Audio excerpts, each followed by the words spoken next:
Do you remember the exact date you came to Los Angeles? I do actually. September 18th, 2012 was the day I took off from Chicago.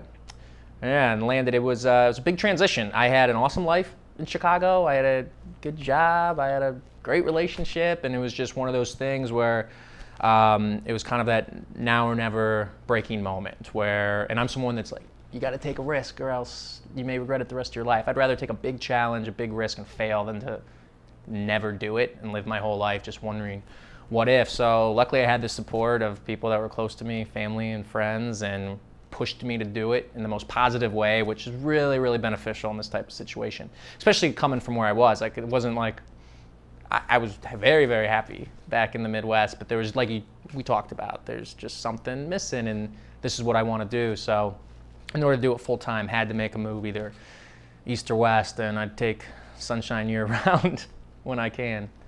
And so you had like a 9-to-5 job and yeah, I was an account director. And, yeah, benefits, all that good stuff. It was kind of, same thing. Wake up, gym. That's a plug to tell everyone that I go to the gym, obviously.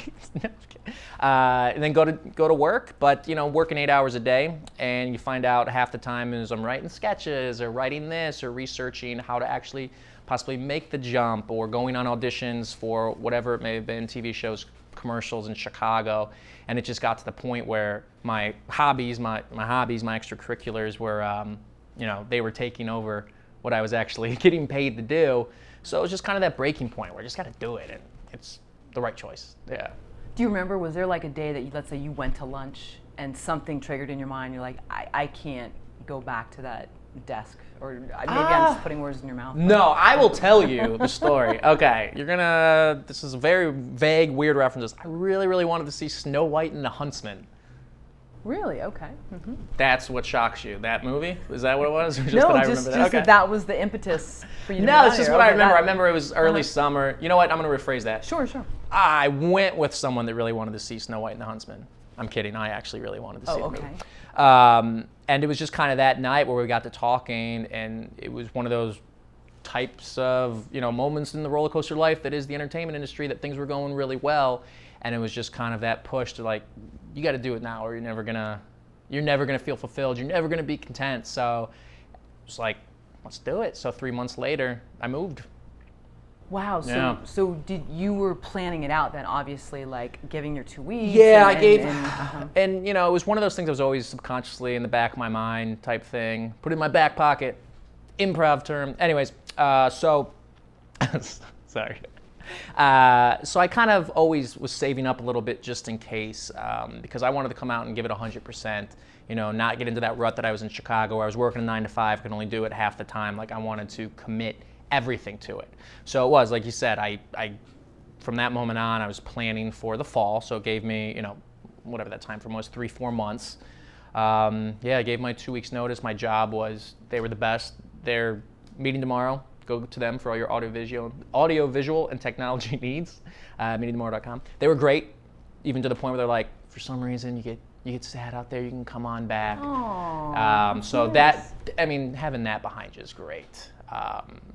But yeah, planned it out accordingly. Luckily, I had my good friend still living out here. Stayed with him for the first week or two till I found my own place, and then here we are. And you said previously you came here with 3 suitcases? Oh yeah, so that was kind of I had a nice place in Chicago. I had all my stuff there, and it was ship some of it back home to Ohio to my mom, which she was not happy about, and then put some of it in storage just in case, and then get rid of some of it. No one wanted my stuff. Not like I had cool things anyways back then, or now.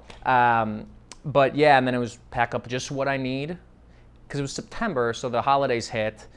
So it was like I was back and forth a little bit back to Midwest for Thanksgiving and around Christmas and New Year's. So finally, like early 2013 is when I really felt like I was here. On September 18th, 2012, when you were sitting in that airport waiting to go through the checkpoint and have your baggage searched or whatever they were going to do, was there like this twinge of like, did you have any kind of moment like that? Like, what am I doing right now? You know what? I didn't have it until I landed. Because I went with somebody to the airport, meant a lot to me. So it was a very supportive, like, go get them. It was got junior. No, was that him? No. Who's in Rudy? Anyways, the Rudy clap at the end. I'm sorry, I just screwed up whoever he is. No, that's fine. That's funny. That's But that was what it was like. It was a very positive moment. But then when I landed here, I was landing to LAX at 11:30 at night with 3 bags, getting my rental car, driving up the 405, learning that you put the in front of all of the numbers of the freeway, learning to call it a freeway instead of an expressway. All that just added up to like, holy, crap. What are we doing in kind of a crazy sense to go from like that comfortable life where I'm, everyone from high school to college is grade school is all the way around you, awesome support system, to basically starting over and being, by yourself again out this way. It was scary, but like you said, I didn't hit it until I got here. Until I got on that shuttle to get my rental car. You started to feel like... No, I never second guessed it, but it was almost like that, your gut drops a little bit, right. A little, whatever, that's a negative one, butterflies for the positive one. Just those feelings of, this is it, like, I did it. Like, the hard part of going through the transition of getting here is over. Now comes the hard part of trying to make a life out here, just beginning. So, but that subsided. Once I got into my rhythm and got my place and hit the ground running, that kind of all mellowed out. And then taking the flip side of that, was then there a moment where you were, let's say you got out of an audition, maybe your first one here, where you were like, this was definitely meant to happen. I'm glad I did this. Yeah, it was, I would say it came actually right around the January time. I auditioned for my first feature film, a lead role in a feature, and then I got the call back. I remember I got the call back and it was on Super Bowl Sunday. And I'm a huge football fan. Go Browns. Super Bowl 2016. Anyways, no, that's a lie. They're not going to make it this year.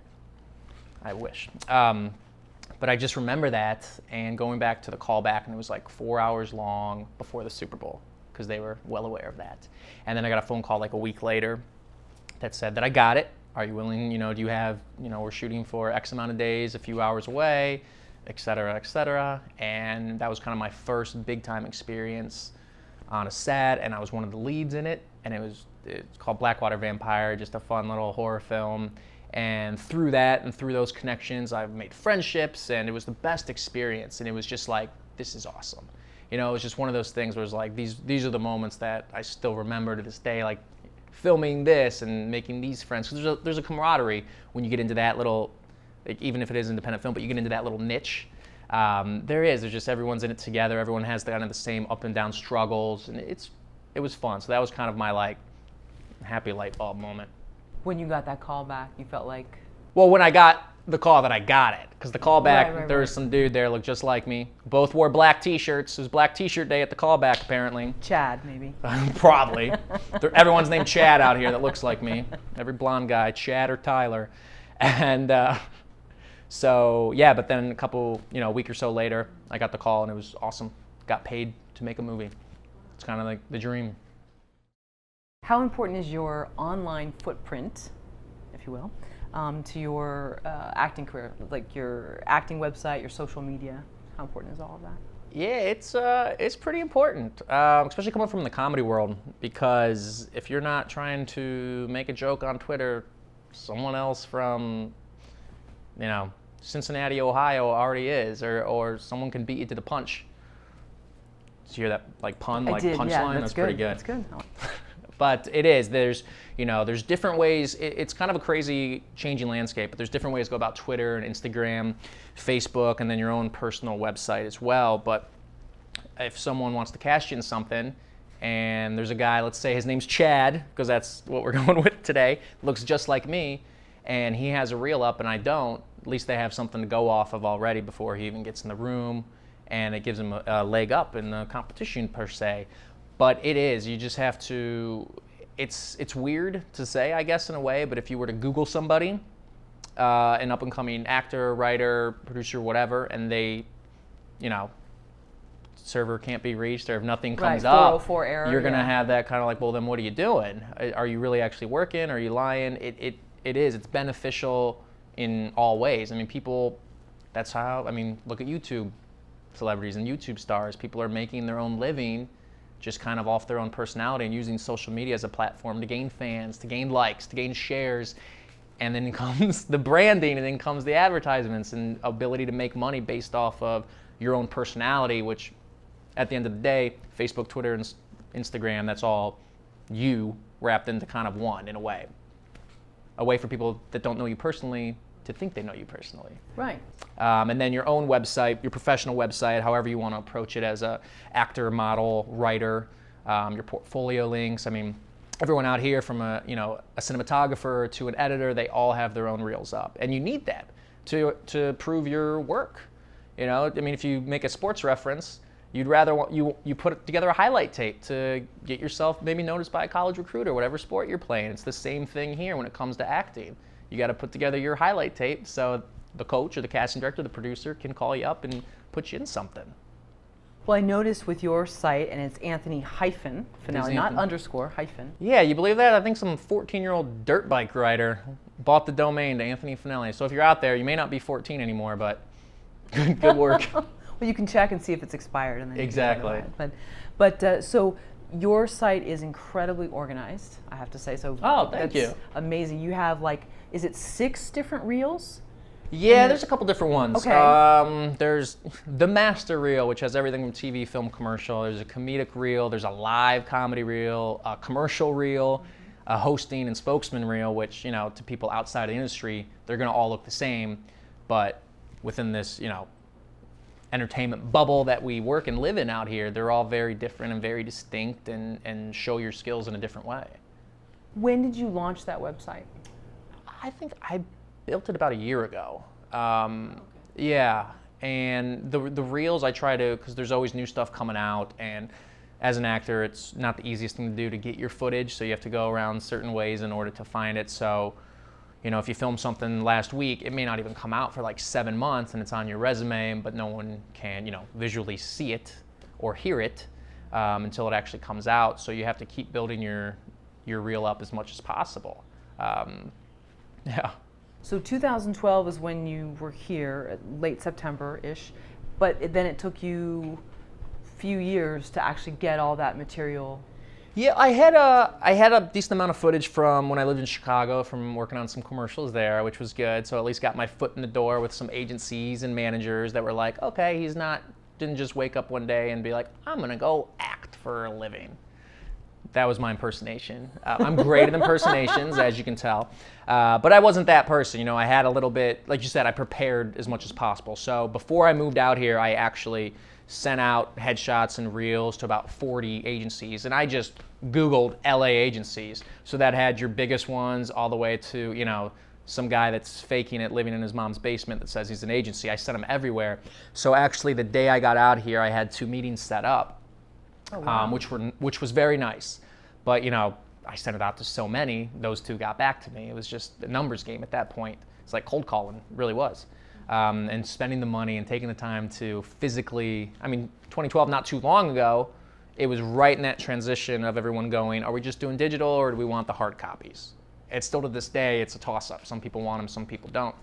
But yeah, that's how I got in, was having a little bit of a reel and saying, I'm coming here from Chicago, here's what I've done there, here's what I can hopefully do out here.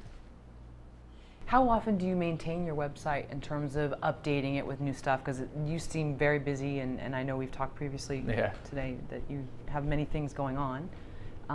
So how often are you updating stuff? Anytime I film something or write or produce something that's actually been produced, I update my resume. And then anytime it's actually already happened, because there's a lot of smoke and mirrors out here and a lot of broken promises that do happen, unfortunately, nature of the business. And so anytime actually something does come to fruition, I'll put it up there. Recent news, film this, this got picked up writing, he grew 4 inches overnight and now he can dunk a basketball. That's a joke. Stuff like that. I'll throw it in there as soon as it happens, because if people are looking, they obviously want to know what's the most recent. because you don't want to go to someone's site and you're not going to click on an actual site that and it says like the newest post was in 2009 and it's not going to be relevant. It's just not. Right. And like I said, it's the same thing with the jokes on Twitter. Someone else is updating their thing or someone else just shot something as well. It's a competitive, there's a Chad and Tyler out there looking just like me, ready to take it out from under me. Anthony, are you an actor or a businessman? What a cool question. Can I call up a couple ex-girlfriends and you can ask me that again? Sure. We actually got their feedback. No, oh, perfect. I think you got to say businessman, because sole proprietor, everything I do, everything I've written, everything I've produced, everything that I've kind of in, it's still me. And it sounds weird to say because it's just going to sound weird to say coming out of my mouth, but it's like you almost have to build your brand as small as it may be. You know, you have to start somewhere with it. And in terms of business, it's like, yeah, this is what I do. I've been fortunate enough where I've gotten paid money to either be in front of the camera or behind it or write something down that someone else is going to read and make it even better. And it all stems from me. So yeah, businessman. When you were planning your trip here, and well, you were still in Chicago, were you researching not just places to live and possibly work part-time to get your feet off the ground, but also how you would go about it? And did you see that as a way? Yeah, there was, I kind of wrote out a 6-month plan. Wow. Okay. That was like, well, it was going to be, I'm going to hit the ground running. Here's what I hope to accomplish in 6 months. It was realistic stuff. It wasn't like, you know, star opposite George Clooney in Ocean's 14 or anything like that. Like, it was actually realistic things, right. Which would be cool, by the way. Yeah. And it was one of those where I wanted to check off these and get my foot into this door and see if I, perform comedy again or write something for this. And I did more in the first 6 months than I thought I would do in like the first 2 years. So it could have been dumb luck, it could have been the right timing, which is half the game out here. But whatever it was, it opened up my eyes to be like, okay, I did more than I thought I would in the first 6 months. Let's keep this, ball rolling. Have you always been a goal writer? Have you always written your goals down? Oh, yeah. Goal writer, dreamer, whatever you want to call it, from an early age on. Even with sports? Even with sports, being overweight as a young kid and being like, I want to lose weight. Went outside and ran with trash bags on until I lost the weight. Wow. Voluntarily, by the way. It's like child abuse nowadays. Did it on my own. But little things like that, yeah, just set a realistic goal. And I think if you do that, even if you don't obtain exactly what you went for, you're still going to get something out of it. Especially out here, if you're moving all these little chess pieces around, sometimes, like you said, the social media thing, someone down the road might look at something and be like, oh, this was hilarious. He's funnier than that dude in Cincinnati. Callback from earlier. Where did you get that idea to write stuff down? Because I've seen people that plan it, but it's all up here. And I think that's all that matters. My dad was very post-it notey. Just okay. Like, here's what you got to do. Let's get this done. Like you said, I think it comes actually from a sports background, because everything's set on a schedule, and you're measured in wins and losses, and it's a barometer for how good you and your team are. It's kind of a good measuring stick. I think it's actually just stems from that, really. But and also it's been a blessing and a curse that been able to do different things. Like, there's people that just strictly want to act, which is absolutely fantastic. I kind of have interest in a lot of things. So when I got out here, it was equally doing each one. And whichever one actually takes the best and whichever one's working the best, the other two are going to feed off of it. It's just, I like that portion of it. Yeah. Do you still have that, not manifesto, but contract with yourself? Do you still have it somewhere? It's packed away in one of those awesome folders that are probably still duct taped together from like Spanish class freshman year in high school.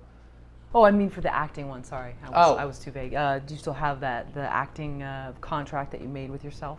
Somewhere here? Yeah, it's weird. Well, I guess it's not weird. Weird/cool. There was just like a list of things I made when I was like 16 years old that I thought I always wanted to do. And there was a bunch of stuff on there. And one of them was like, move to LA and act, write comedy. And I hit all of them. Because they were realistic. Like I said, it wasn't like, win the 100 meters in the Olympics. Yet. There's still time. Still time. Anthony, what have you learned about making money here as an actor in LA? As an actor, it's hard, and when it's good, it's phenomenal. I kind of like almost a sales job that's based purely on commission. That when things are going well, you're on top of the world, and then when they're not, you're, crying under your covers, which I don't do, but that whole thing, calling home, wondering what you're doing with your life. Every person out here kind of goes through those little moments of weakness, which is understandable. But it's hard. It's hard, but it's also probably the most rewarding thing. And going back to social media, people outside of it, they always wonder, oh, why are all these actors always posting everything? It's because they're proud of what they're doing and they've worked hard and they want to show it with their family and friends. And I'm really, really behind that. It's a rewarding experience. There's something validating about getting a check for a performance. It is. It's just a cool thing. And that's why I think there's a lot of happy actors out there that are doing really well. Right, I always see that on Booked It and then Actors Access or Yep. something. We'll retweet it, Yeah. Just people are proud. I get it because sometimes those moments are few and far between, and then. It is, in the acting world and kind of entertainment industry in general, there's a lot of people working their butts off and they're not getting a paycheck. And that doesn't mean they're not good at it, doesn't mean they're not working hard, it doesn't mean they're not focusing their energy in the right spot. It's just all about, sometimes it is about timing, it is about dumb luck here or there, right place, right time. And that's why it's just rewarding in the end game. But yeah, it is hard. Being able to support your life fully as an actor is a rare thing out here. You have your A-listers that obviously they're never gonna have to think about money again, but the other 99.9% of us out here don't have that. And it's a constant hustle, moving on to the next thing. Short memory, you did that, fantastic. Gotta find the next big one. Right. Do you think that once somebody gets to that point of never having to worry about money again, it takes away some of the joy in life? You think there's this weird hunger that keeps people fired up? I think it depends per the person, but I've ran into people that it's go through that old saying of, once you start getting paid for something, it loses its artist integrity, or that starving artist, I'm doing it just to do it, and then you get paid for it. But then there's also that other flip side, it's find something you love and you'll never feel like you're working. It's kind of that, I think it varies from person to person. So far, I still love it, whether I get paid or not. I'm still putting in the effort and the work, and kind of the company I keep's the same way. Anthony, let's say it's 2012 again, and you have a family member or a friend who wrote you a check for 50 grand and said, go to LA and spend this money on something that's going to propel your career. And the check's good. Okay. Okay, that's the important part. What are you spending that money on, and in what series of payments, and what are you doing with that money? Sure. First, I'm going to say thank you. Okay, right. Shake the hand, look the person in the eye, say thank you. Sure, well, that's nice. You know what? In all honesty, I kind of came out here like that business side of it. I wouldn't have spent anything crazy. I would have possibly gotten better headshots, paid somebody to do the reel instead of me doing it myself, small things like that. But I think having that in the bank and having that little extra kind of cushion of money is like we talked about going back to the money situation, whereas when it comes, it's fantastic. And the ability to have that freedom to pursue other avenues with the financial backing is a good thing. And the only thing I said I would have done, sorry to go back, is I probably would have put the money in and bought my own nicer camera to do in-home auditions, but nothing over the top. I just have a little mini cam. But nowadays people are doing them on iPhone, so. Okay, so it sounds like you would do pretty much everything you're doing now. Just everything might be a little nicer. Right. I would have been able to put a little bit more money behind certain things. But yeah, I don't need anything extravagant. It's not like I would have got a car, a crazy brand new car, no. or moved into a bigger place just because I could. And like I said, it goes back to kind of that 6-month plan where it was this is what I'm doing, this is how much money I've put aside. Maybe the 6 month would have gone into a year, but it'd been, this is what I'm doing, this is how much money I have, this is what I want to accomplish. And if I don't, it's either I'm not working hard, I'm not doing it right, or I need to reevaluate. And that 50,000 would have just kind of, I think, taken a little bit of weight off my shoulders in a way. Right. So I could add extra guacamole whenever I wanted to, wherever I was, without having to think twice. That would have been a big thing, really. Table side. Oh, are you kidding me? I would have just had it all the time. I didn't have avocados for the first year. I think that would have been a big change in my in my demeanor. But no, I really, it's not like I grew up in a dirt field, but it's not like I grew up in a 20-bedroom mansion either. So kind of just having that blue collar mentality and put away and use it for what you need it for. But I think I went about things right, which, people helping me out, people giving me good advice.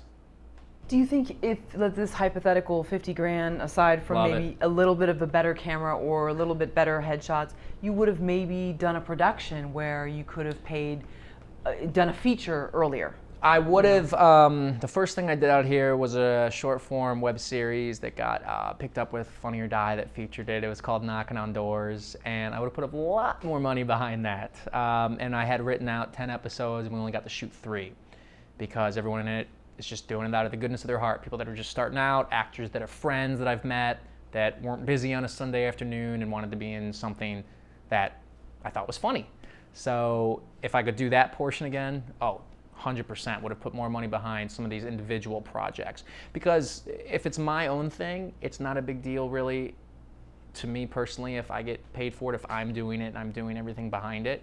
Granted, yes, I would love to get paid, but for these smaller ones, to be able to pay your crew and your cast, people that are taking time away from whatever else they have going on in their life, family, friends, their other jobs to help you out, to be able to pay them would have been make happier workers, really. Right. But it sounds like peace of mind then really helps you in terms of being out here, so you're not totally stressed out. I think the financial aspect for all up-and-coming people in the artistic industry, however you want to put that, always have that small burden of, I should have stayed at Corporate Joe Industries, great company, or whatever have you.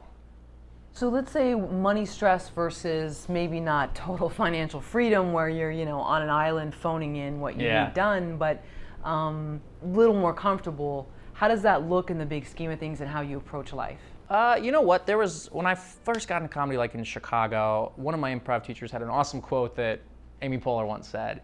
And I'm going to butcher it. It's probably going to be completely wrong, and someone probably maybe actually ended up making it up on Wikipedia. But it was Amy Poehler said that if you want to get into the comedy world or the acting and entertainment industry in general, get ready to be broke for 10 years and then hope one of your friends makes it big. And that was just, and she's half serious and she's half not, and she's she's fantastic.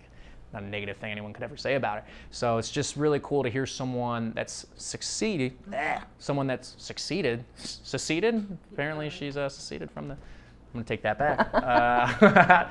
To someone that has so much success in this industry to realize, she went through all of this as well, and she understands it. That was kind of cool, and I think kind of that approach, going back to you kind of take that to life. It's like, if you're doing what you're doing, what you'd love to do, like you're gonna have these hurdles to overcome. Whatever it is, music, same thing. No band just plays in the garage one time and then is headlining the next day. It just doesn't happen like that. There has to be some passion behind it. Do you think that is something that most people are comfortable with in terms of, quote, being broke versus having that 40-hour-a-week job where they know what they're gonna get usually? I wouldn't say they're comfortable with it, but they understand it. They get it, and you're out here with that teetering on friendly, teetering on competitive atmosphere all the time, but at the same level, everyone at one point has pretty much gone through what every up-and-coming whatever is going through. So happy with it? No, but understanding and realize that it's part of the nature of the game, yeah. And going back to the social media thing, that's why when something good happens, you want to shout it from the mountaintops because you've had so many no's and so many rejections and so many challenges and risks that you failed at, unfortunately, before you get that whatever good one. It's all, every time someone succeeds out here, it's always a success story or an underdog story in some way, shape, or form, really. So for someone who's super organized and sounds like plans everything, which is awesome, it's awesome. I wish I could be more like that. How are you with not being certain about certain things in terms of money and what's coming in next? How is that for you? I understand it. You're okay with that? I think that's why I got into a lot of the writing and producing, because I can take care of all that. Like, I can make it happen, and I can put it together, and I can pitch it, and I can see what we can get. The acting portion is fantastic, and I absolutely love it, but there's so much out of your control.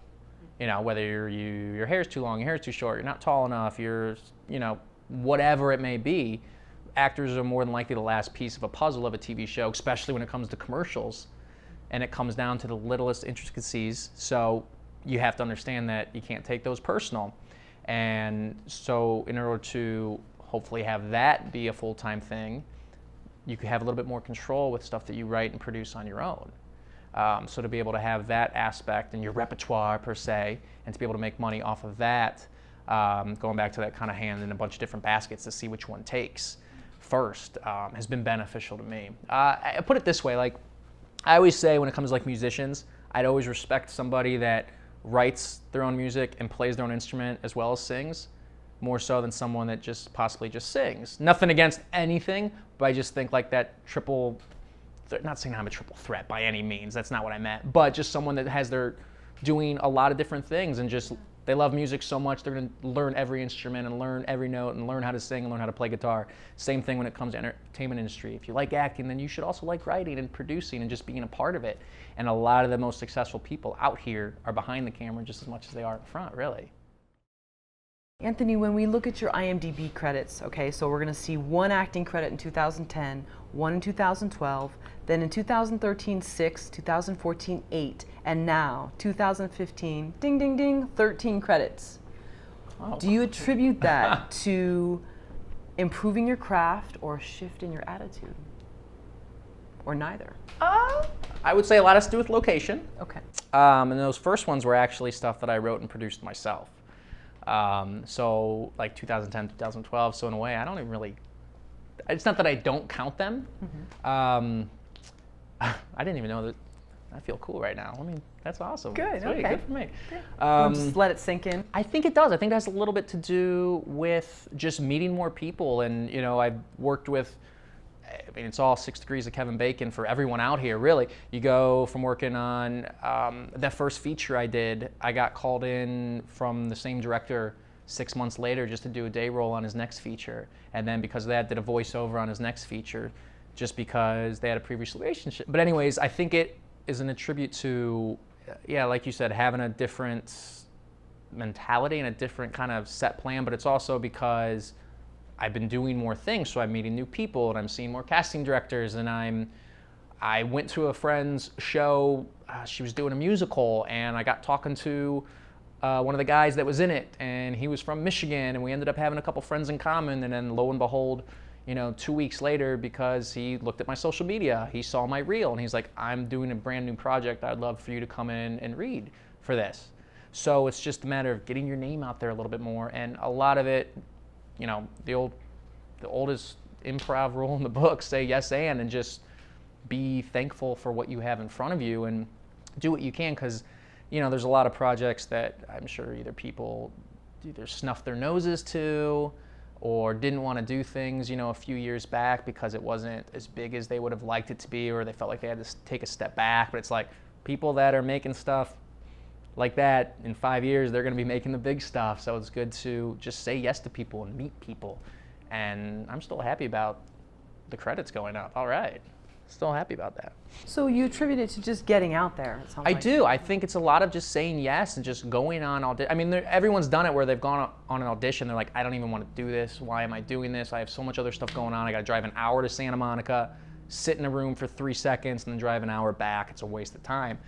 But then you do it, and then you meet that person, and they remember you 6 months down the road. I mean, it happens more than people probably realize, really, that they give your name to somebody else, and, you know, there you go. Or someone heard a good thing, because I've worked in casting, and it's like, if I know somebody that can do the role, and I know them personally, and I've seen them do great work, and they're awesome to be with on set, and I know they'll show up and give it their all, we're gonna go ahead and cast them, as opposed to open it up to 3,000 submissions for other people, just because we already have it right there in front of us.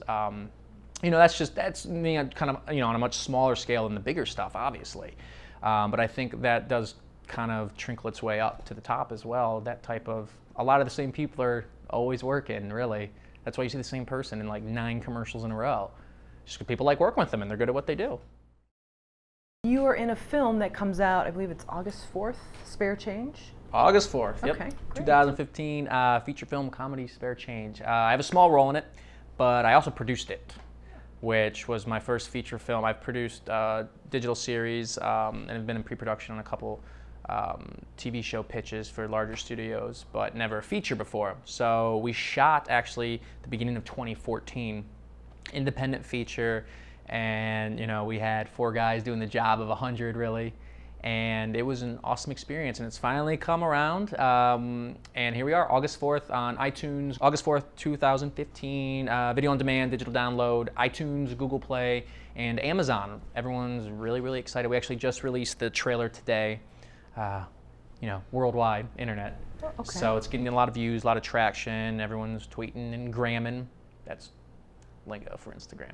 Booking, Facebook as well. So it's really, really exciting. But being on the back end of it, the producer side of it, it's been an awesome experience from dealing, especially with the post-production. Like during the physical production, that I've always had a grasp on. I've been in those situations, but dealing in the post-production world, and especially the post-production world when it comes to the distribution and getting the rights and coming up with the best business plan for your cast and your crew and for future work, there's a balance. There's that, you know, a lot of films aren't being released in theaters anymore because they can get less views on video on demand, but in the long run it makes more money for everybody that's involved. So it's kind of that toss up between what you're going for. And it's really, really interesting, and it was really exciting. There's a lot of content out there, and people are always willing to watch something or see what something's about. There's always a need for, you know, it's the YouTube generation that we live in now. So there's always something people want to watch. And we're really hoping this move to feature film comedy, female-centered. Let me give a little plot. Oh, yeah, please do. Oh, okay.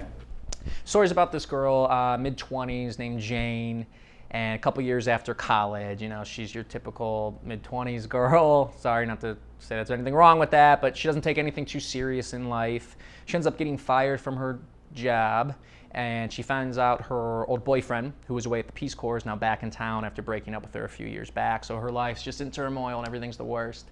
And she doesn't really know what's going on in her life. She can't get a new job. She's down on her luck, and then unfortunately, someone mistakes her for being homeless. So that's what she decides her new job is going to be. And it's this whole moral dilemma. She knows everything she's doing is wrong. She befriends a girl around her age that just so happens to be actually homeless. So it starts messing with her head, and her boyfriend comes back into town, who is now working as a Peace Corps. Now he's working for a nonprofit that specifically helps the homeless. So it's just this whole back and forth, and throwing her best friend Lily, who's helping her through it all. They're coming up with it and using it as a business plan to make money, and they're not thinking of it on the personal level of like, she's getting $10 on the street, but it could be taken away from an actual homeless person getting $10 on the street. So it's that fun little balance of playing the realism of it, but living in a movie world at the same time.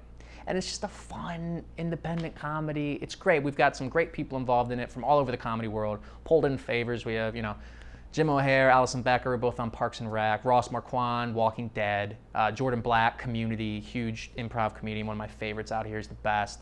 Elise Levesque, who also, sorry about that when I said your name, Elise, but I just spit. Elise Levesque, who actually won Best Supporting Actress at the Hollywood Real Independent Film Festival this year, plays our supporting Lily.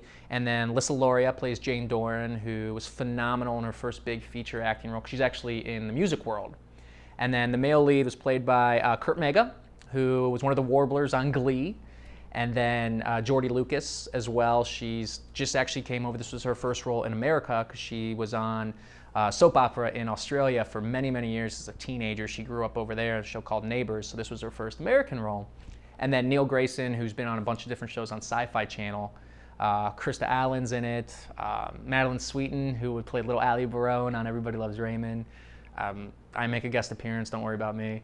Grant Cotter, an up-and-coming stand-up who's hilarious. And Jackie Long, he's been in a ton of great stuff like The Comebacks, The Real Husbands of Hollywood.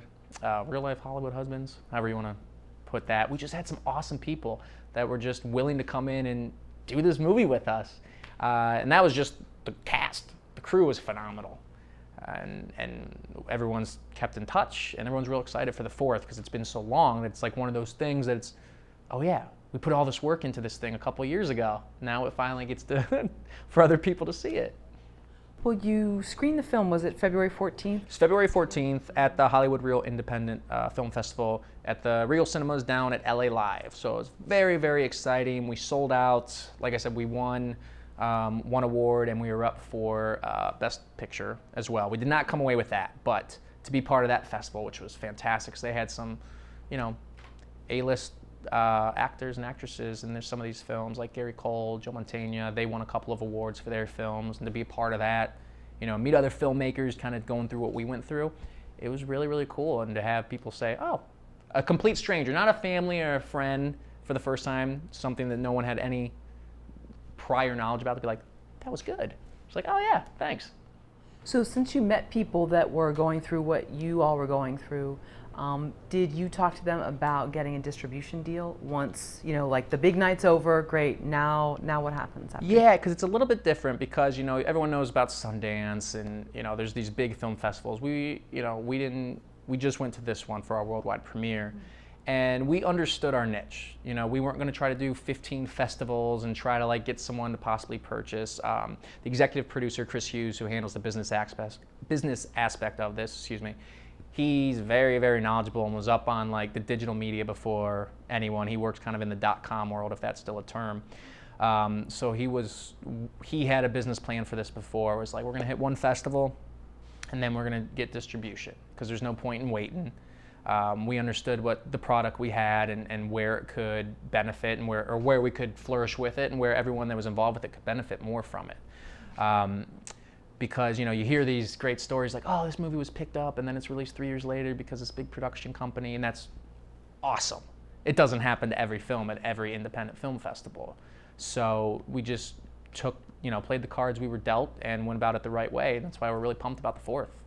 So with Chris and your other team, you decided that just one festival, and then straight to VOD after that. That was just sort of that was our goal, and there's different routes you can take in the distribution world.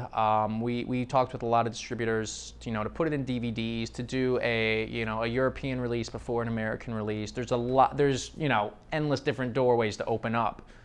But like I said, Chris, who was the brains behind the business, was the brains behind the business side. He had a very specific plan and wanted to do it this way. I mean, this is film one of our little production company. The two directors, Jonathan Talbert and Arturo Guzman, come from the TV world. They both produced on Orange is the New Black and Weeds, United States Terra, all these great shows. So just learning from them, and that's kind of how because TV films quicker than film does. So that's kind of how we ran everything to stay in budget and to get things done quick, but also efficient. We ran it like a TV show, shooting up to 10, 11 pages a day sometimes on the weekends and going late.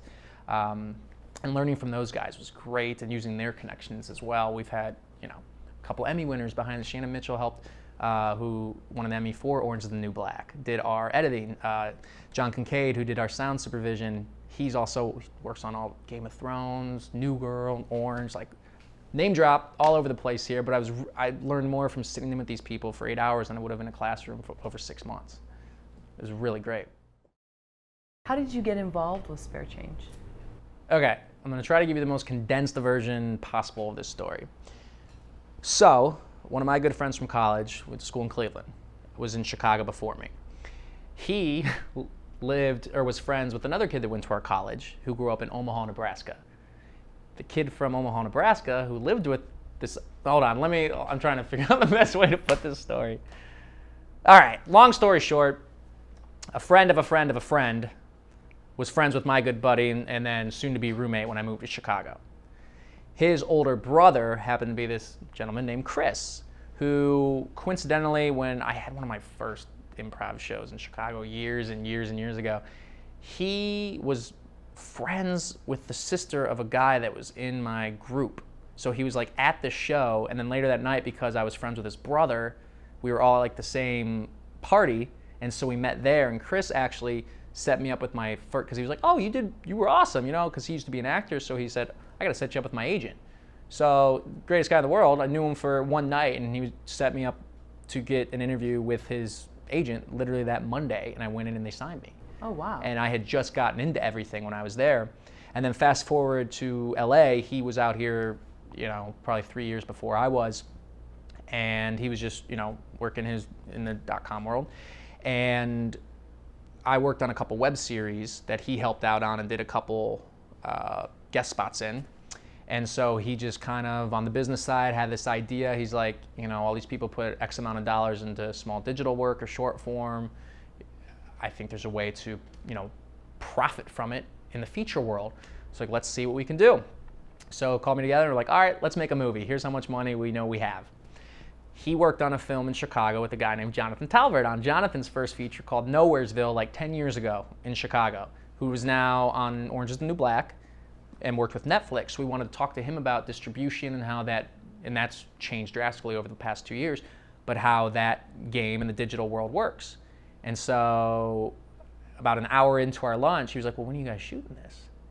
That's a great Jonathan impersonation. You guys don't know him, but it was perfect. When are you guys shooting this? And we told him our shoot date. We wanted to get it done by, the early of 2014. And he was actually just getting off of Orange is the New Black, like right when we wanted to start production. So he's like, do you have a director yet? And then his producing partner that he's worked with on shorts and stuff, Arturo, who was also on Orange is the New Black, was kind of doing the same schedule. They both wanted to come on, so us four just kind of all clicked.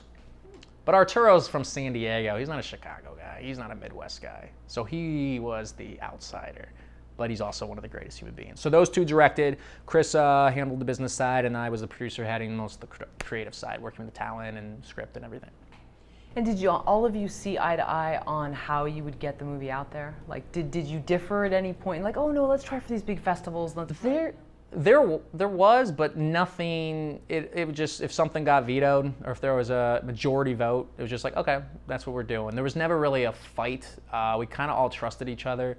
We know what we were all good at, what our best, attributes were to bring to the project. So we kind of left each other alone in whatever we were doing. So, Chris does the research and he, got the funding for it. So we're going to kind of follow his lead. We'll throw in little things here, what we want to do and where we think it could help. But for the most part, nothing was decided unless it was collectively, though, which was hard to do when we're all working different things now. But what would you say is your strong suit that you bring to it, aside from being funny and an actor and charming? That's so weird. I was actually gonna say all of those things. And it's a triple threat. No, I told you to scratch that. Sorry. I have an eye for bringing in the right people, because if you bring in one, whether it's a cast member or a crew member, one grumpy Gus or someone that doesn't want to be there, someone that's negative, it affects everybody. It does, and you're stuck doing this, and it's always hot. No matter where you are, no matter what production you're on, it's always hot, because you can never have the air running if you're inside, and there's lights everywhere, and there's wires. It's always hot. So everyone's already cranky. Everyone always wants to know when lunch is anyways. So if you bring in one bad person that's not optimistic, or as optimistic or half full as everybody else, then it's going to break the house of cards a little bit.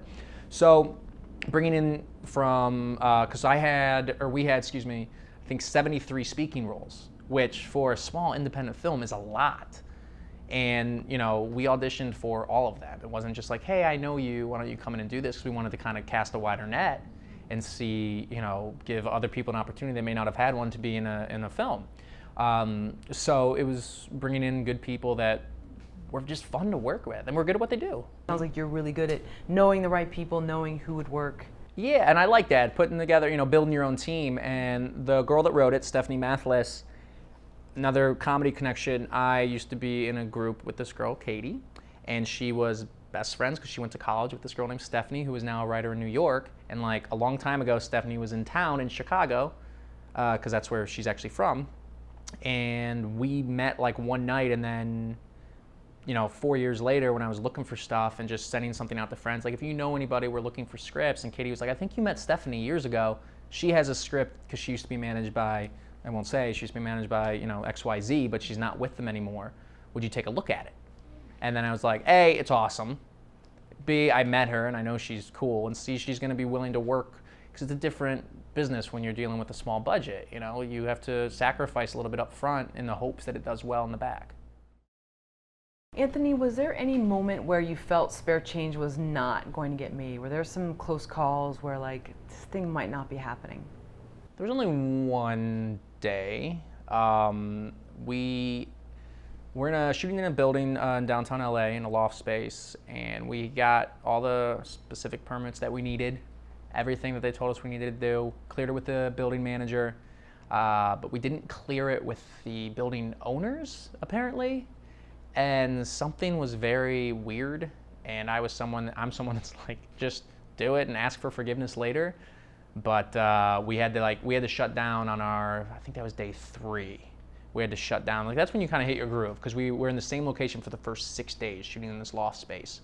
So we were right in the middle of that, and everyone was finally getting comfortable with each other. So we had to shut down for 1 full day, which sucked. And we had to kind of we were filming right around the holidays. So we're like, if we don't get it in now, we're gonna have to do a pickup day after Christmas, because people are traveling and we already just booked them for these amount of days. So right then and there it was kind of scary, but then it was like, all right, we revamped, we figured out how to condense everything, and people, like I said, got some great people on there that were willing to work 12-hour days, 14-hour days to get it done. So that was the only like touch That was and go only the real moment. hurdle. Oh, Everything else kind of went according to plan. It was nice. Yeah, like I said, everyone worked really well together. I think just bringing in the right people. There were no, I don't want to say this the wrong way to say like you shouldn't bring in outsiders that you don't know, but everyone had the connector, by the way, coolest nickname ever. But everyone was kind of connected in one way, shape, or form. It was always like a referral. Like, oh, I worked with this person on this show. I'll bring him in to be my camera assistant if that's okay. We're like, oh yeah, I worked with you, so I trust your decision. So everyone could go down your Kevin Bacon line and get brought back to the front and say who's worked with who pretty well. Yeah. What was your typical day like in the first, let's say, few weeks of pre-production? Like, what were you focusing on? We were arguing over budget to figure out, where we're gonna make who's gonna get paid up front and who's gonna get paid on the back end, which is a obstacle you talk about when you're talking about independent film, which was right around the time we were talking about casting, because if we had a bigger name that could only work on this day or this day, we'd have to switch around the production schedule, and to be able to just kind of be organized and keep everything in line, because it was, like I said, I handled the talent and the script supervision and went over those rewrites, and then Jonathan and Arturo handled the whole production with their crew and said, here's our quickest way to do this, here's our best way to do this. How do we take what you're doing and make this work within here? Because it's like, we have to find a lead actress that's willing to work, 14 days, 12-hour days, give up her weekends if she has them right before the holidays, and and independent film can be really hit or miss. So just had to find the right people, really, and it worked out. Yeah, it really worked out. It was Elise was actually a friend of this girl Devin, who worked on my first web series with me, the one that I was talking about in the $50,000 hypothetical. And I had never met her, but Devin had always talked about, can't speak. Devin had always talked about her, but I had never met her. And then her agent sent in Elise's tape. And she was great, obviously, but then I was like, oh yeah, she's friends with Devin. Devin's cool. She's obviously got to be cool. She's definitely not the psycho of her girl group. So we brought her in, and she was awesome. And now she's all over the place and doing fantastic. I'm so happy for her. Yeah. So you talked about earlier just being busy and getting out there, and it leads to other stuff. And it sounds like for you, Spare Change has also led to something that's coming up. I don't know if you can talk about it. Yeah. Some how relaxed I am with my arm back on this chair. It's a nice look for you. Just this guy. And then a cup of brandy. It's a lot of stuff is snowballed into the way of thinking after doing Spare Change. Like, if you have an idea, write it down. Or if you do want to do something, just write as much of it as you can, because there might be someone that wants to partner with you to make it. So I always had this idea for these like horror shorts, and taking kind of the business model that I learned from the independent film world and talking to distributors, and kind of coming up with my own business plan for a couple short films and how to start there and then grow that brand a little bit bigger. I got to actually, as of last week, I recently signed a deal memo with Crypt TV, which is Eli Roth's new digital media platform, and I'm a huge fan of everything he's done, so it's really, really awesome to bring kind of what myself and this Calvin Main, who was a camera assistant on Spare Change, but he's also a DP cinematographer. He does everything. And he and I have always stayed in touch since we shot, and we were like, we got to do a project together. So I wanted to see if he wanted to come on board with this, and he was over the moon about it. So he and I put together our pitch packet, our business plan, and kind of made the right connections and got in on the phone with whoever we needed to there. And luckily they didn't hate us enough to throw us out, and here we are. So we are in pre-production on those, which worst case scenario, they live online and people can watch them and like them with this great platform and have the backing of Crypt TV behind us. Or in best case scenario, something down the road develops from a character, a story from what we're putting together into something bigger. It's really interesting, it's really fun. How many webisodes have you done previously that have led up to this point where you feel like... Oh my God. I have a web series called The Next Steps. We have 22 episodes with that. Oh wow. Each episode's anywhere from 4 to 5 minutes, and some of the guys that I've worked with on a lot of projects helps out behind the scenes with that. And we've gotten featured with Funny or Die, Hello Giggles website as well, which is awesome because those are two very different brands, and to be able to appeal to both of them is really cool in my own perspective, in my own view. So I've done 22 of those. I've also done probably 10 to 15 just random one-off short sketches. I did a couple last year called about around the holidays because those always seem to hit. And I do comedy with a group called TMI Live, and they're always making new content. We do a show every Sunday night that streams live on the stream.tv, which is really, really exciting. It's a brand new sketch show every week. So we've done a lot of videos, and I don't know, maybe 35, 40 short form videos that I've either just been in or have done everything from pre to post. And these new ones for Crypt TV, how long will each segment be? They'll be short. They're somewhere in the 2 to 5 minute range. Oh, Try wow. to tell a story that makes someone either say, oh, that was cool, or makes someone say, oh, I'd like to see more of that. Either one of those endings we're good with. Just, we don't want people to be like, that was stupid. That's our goal, for no one to say that was stupid. I'm setting the bar low.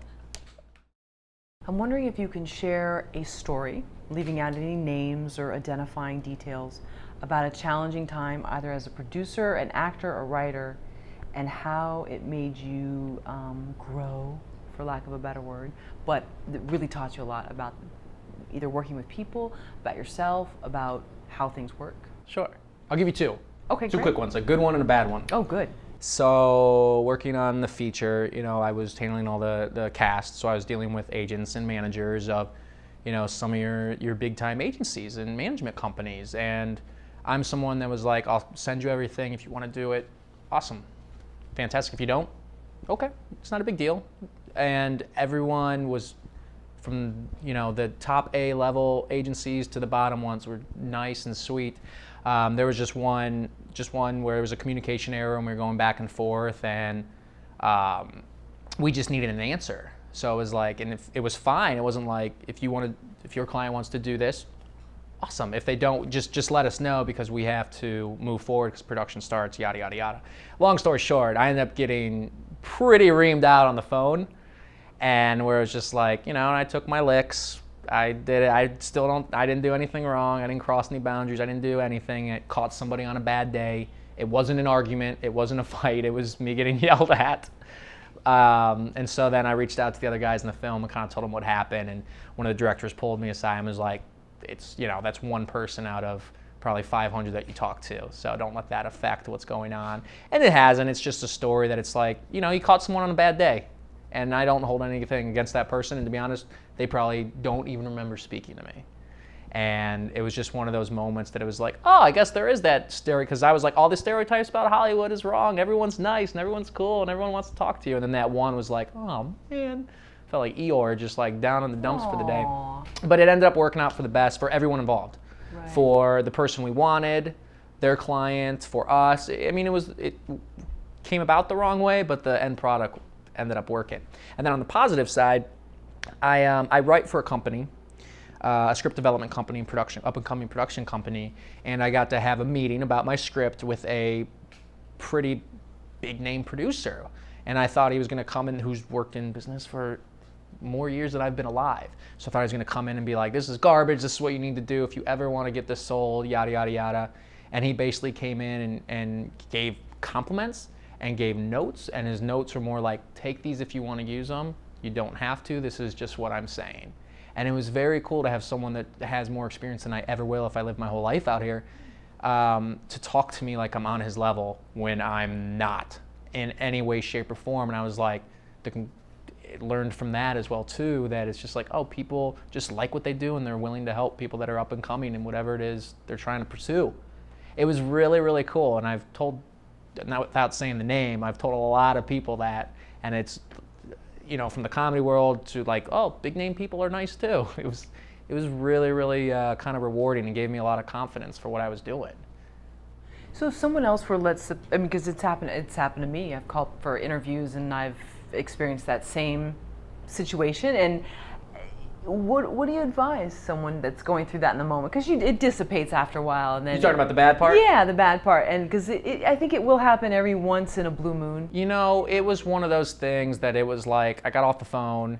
First of all, I was like out at the time. I was actually shooting something, so I was on set for something, dealing with another project.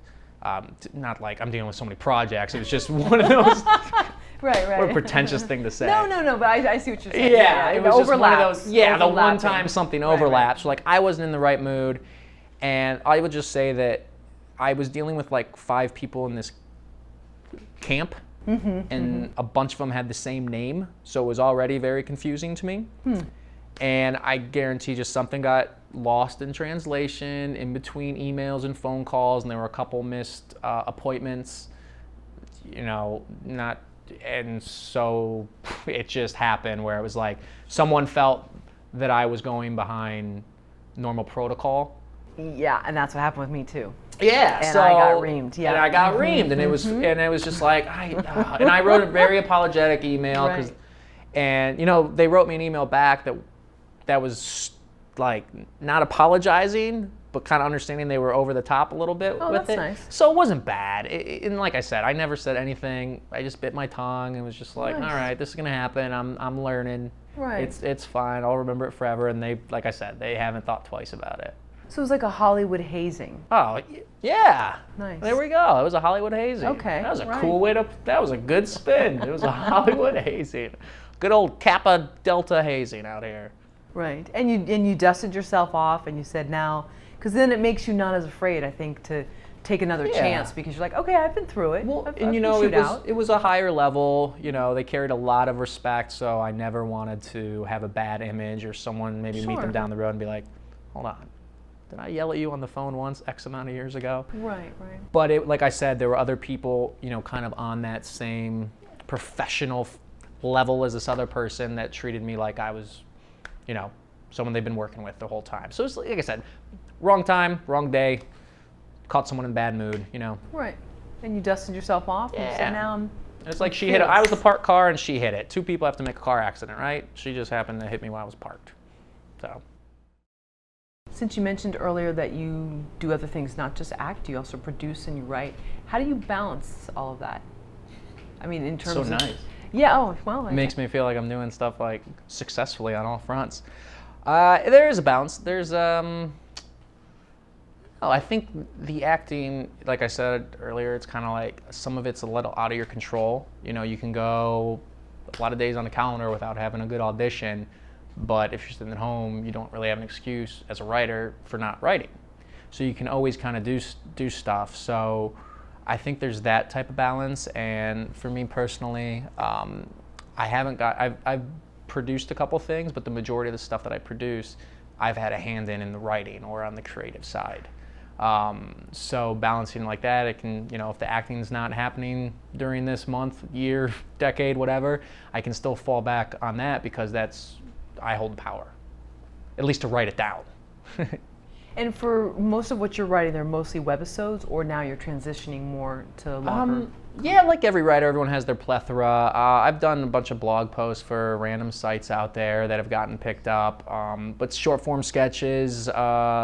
The web series is more like a, you know, think of a 5-minute TV episode, so it's more of a linear line. And then the company I write with now is features. So I've written like anybody that's a writer, you know, their first feature is not the one that goes; it's their 100th that they've written. So I've written a bunch before, but this was the first one where I had more of a structure, or more of a business plan behind it, and more, outside help and more eyes on it. I'm huge with collaboration. Like, oh, that idea, yeah, that's better than mine. I'm gonna write it though and steal it. Well, not steal it, but my name's on it. I don't know who I'm talking to over there. So it was a really cool, interesting thing with this new company that I've been writing with, because it was like they set out a plan. They're like, all right, here's like almost like a book, like with a publisher. Like, here's when we need the outline. Here's when we want the first draft. Here's when we're going to do our first table read. Doesn't have to be perfect. Let's just see what we have by that. And so it was constantly going back and forth with notes and how it could work. Keeping in mind, if this went, we need to keep in mind this budget. You can't write a movie that takes place on Mars with, I don't know, what's expensive to make? $50,000 check from my hypothetical friend that gave it to me, and I invested it in a camera. What's your first few days writing a webisode like? So in terms of short form, this is just my process. Take it however you want. I mean, there's different ways to write it, but like if I'm gonna write like a 4 to 5 minute episode, I always say, like, if you can't, and I think this is pretty standard across the board, if you can't describe what's happening in your episode in one sentence, then it's too much is going on, and you shouldn't put it in, under 4 minutes. Like if there's an argument about a check, it should be like an argument about a check takes place. That's it. There's your episode. Or, it's kind of like the Seinfeld rule. It's a show about nothing. Most good viral videos and the people that do them great, Funny or Die, College Humor, all these awesome sites, even the YouTube vloggers that do their, just straightforward POV camera. Here's a tutorial on how to do your eyelashes. Like, it's very just straightforward. This is what's happening in this few minutes. It's a very simple idea. And this is why those things go viral. So that's kind of my process, to take that and then how do you build around it? How many people do I need? How many different sets? Think of that in mind. Because it's just 2 people. It's going to be one location. Then the dialogue has to be pretty entertaining for someone to sit there, because you usually have unknown actors in the short form stuff. But if you have a decent story and believable and good actors, there's a lot of us. Sorry, there I go again, being a jerk and thinking I'm good at things. There's a lot of people out there that are good at things, and you get them in the right spot, people will watch it. Do's and don'ts for webisodes, because there's so many people making them now that. Yeah, I don't know. Like I'm not on a pedestal, if anything. I'm still on the same level as everyone else. If I have an idea, I just like to make it. And I've made duds and I've made good ones, and the one that does well is the one you never thought was going to do well. Your number one hit on your album is the one you never thought people would like. I can't play music. I don't know why. Why am I doing these music analogies? I have no musical talent. Well, but it's true. What hits on YouTube or whatever it is sometimes an anomaly, because we don't. There's no rhyme or reason sometimes why certain things the are viral liked video. more. There's a million of them of dudes getting hit in the. Can I say it? Sure. No old teachers are going to be listening. The balls. There's a million videos out like that, but one of them has 10 million views. It's just the nature of the game, because someone with a huge clout and huge following on social media decided that was the one they liked that day, and that's the one they're going to retweet. And it's just the nature of the beast. It's the influential people setting up. It's the cool kids at the lunch table. Well, so since you don't want to come off like you're on a pedestal, and you're not by any means, you're giving an advice. It's just my opinion, and it could be worth as much as I like that. That's fair. A penny. Now, see, I can't give you my own 2 cents. It's just one penny. Just one penny. But it's post-recession. I just think to do it. I just think people just need to do it, because there's a lot of people that write, a bunch of different stuff, and it's awesome, and I think it's great, and I'm jealous of people that just sit down and write a bunch of stuff. But it's just, like, if I have an idea, just make it. There's going to be someone out there that's not doing anything one day that is willing to come and help you and do a shoot. And it's just going to help in the long run. I've learned so much just from doing, learn to swim by jumping in the deep end. So for Anthony Fanelli, what are your lists of what works and what doesn't for your productions? So we'll keep it just for your things, and going in, I'm not going to make this webisode longer than 15 minutes because I'm going to lose my audience. Yeah. Well, that's the thing. It's one of those where if you have an audience and you have established characters, the more established you are, the longer you can draw stuff out. It's the same thing with TV shows. You see in like the later years, you can tell there's a lot more improv and the characters are having a lot more fun than in like season 1 where it's set up punchline, or whatever it may be, because they need to get these characters established. But once people fall in love with it, then you can elaborate on it. I think the same thing can go for web video. but you don't really have time to establish characters, so you have to hit a point of view very quickly. On the TV side, South Park is just the best with it. Amy Schumer's doing she's so great. But like every sketch that she does has a point of view. Like she did this one with Bill Hader, where she's like every girl that gets interviewed on a late night talk show. But that's her point of view, so everyone can come and be like, oh, it's like taking something that she would do in a stand-up set and making it into a narrative. Same thing with Key and Peele. They're doing the same thing, like taking something that you probably hear one of them do in a stand-up set, and then they put it into a narrative. But it's all just that simple, basic idea, like the annoying guy at the office, right. or the guy that slaps ass in the baseball locker room. They make a whole sketch about just that guy, and it's hilarious. And I think that's what I strive for. Sure, that type sure. of hit a point of view. How soon is conflict coming into one webisode, one short? How soon? What? How soon is conflict coming into at the zero marker to it's 8 minutes? How soon are you bringing conflict? I think if you're fresh with it, like it just depends. Are you making like a one-off video, or is this part of like a linear series? Then it's different. But if it's just a one-off video, it's like you might have a little bit of mush in the beginning to get the ball rolling with some jokes. Right. But you need to hit like what that one sentence description is about within like the first 30 seconds. Because people aren't gonna, personally, I wouldn't, like, oh, I don't know these people and I don't know what they're talking about because I don't know them yet. What is this about? I'd probably click next. Even all the great channels, there's still drop off, at the 50-75% mark of the runtime. Screenshots. What do you normally put in for your screenshot that you want? That it's woman with huge cleavage, whether she's in there or not. I don't do that, but that works. Sure. Obviously. So okay. I think it has to be relevant to the episode. But if people are putting their own thumbnails in there, I think they should, because they determine that's the face. That's what people are seeing when it comes up in whatever search they're doing. That's the first thing they're going to see. And some of them default to the black screen or the fade in or fade out. So you got to be able to watch that and put something good on there. What was your proudest moment as an actor? All right. I took a dramatic pause, but I knew the answer right away. Very easy. So the first big primetime network show that I got, that I booked a small role on, was actually the first audition that I went on for a primetime network show for NCIS Los Angeles. So getting to go on Paramount, and the ticket had my name on it, and getting brought in there, and I saw the other guys on the sign-in sheet. I'm IMDb'ing them, seeing what they have, and they'd been working for years. And I was like, it's so cool just to be in this room. And then I got it. And so then, of course, I'm like, this is going to happen every week. Welcome to Hollywood, Fanelli. And then obviously you flatline and you hit a peak. But that was just so cool, because that was less than like 8 months of me being here. So it kind of just solidified, put in hard work, good stuff kind of can happen. And the fact that I was in there meant that I had the right kind of team working with me. I wasn't just, another face in the roster. They were helping me get into the right people. And I had an amazing ratio. I was 1 for 1. I was batting 1,000 after that first one, which was always good.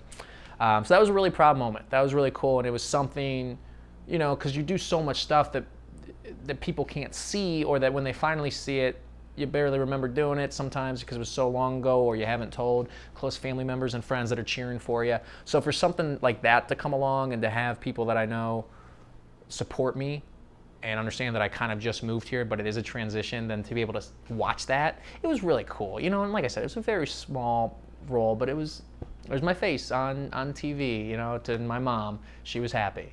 So that's, nice. You prove it to her, right? Oh, that's nice.